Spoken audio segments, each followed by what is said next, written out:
It's purely my personal opinion అని చెప్పేస్తాడు sir.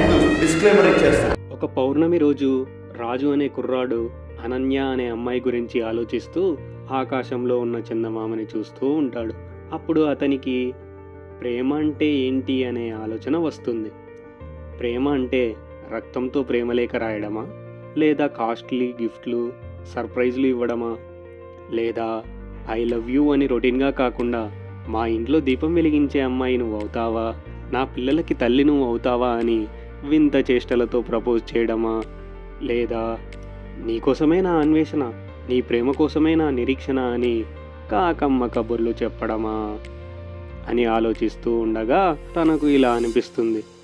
బహుశా ప్రేమ అంటే ఎదురు చూడటం అనుకుంటా. ఎందుకంటే తల్లి గర్భంలో నువ్వు ఉన్నప్పుడు 9 నెలలు నీకోసం అమ్మ ఎదురు చూస్తుంది కదా. బహుశా ప్రేమ అంటే నమ్మకం అయి ఉండొచ్చు. ఎందుకంటే ఏదో సాధించాలి అని నువ్వు కింద పడినప్పుడు అందరూ ఎగతాళి చేస్తున్నా ఈ రోజు కాకపోయినా ఏదో రోజు నువ్వు సాధిస్తావు అని నాన్న నిన్ను నమ్ముతాడు కదా. బహుశా ప్రేమ అంటే ధైర్యం అనుకుంటా. ఎందుకంటే జీవిత ప్రయాణంలో ఎవరు లేకున్నా నీ స్నేహితుడు అనేవాడు నీ వెంట ఉండి నీకు ధైర్యం ఇస్తాడు కదా. బహుశా ప్రేమ అంటే దూరంగా ఉన్నప్పుడు ఎప్పుడెప్పుడు దగ్గర అవుతామనే ఆలోచన, దగ్గరగా ఉన్నప్పుడు ఈ క్షణం ఇలానే ఆగిపోతే బాగుండు అనే కోరిక కూడా ఉండొచ్చు. ఇలా ప్రేమ గురించి ఆలోచించి మరుసటి రోజు అనన్య దగ్గరికి వెళ్ళి రాజు తన మనసులోని భావాలు పంచుకుంటాడు.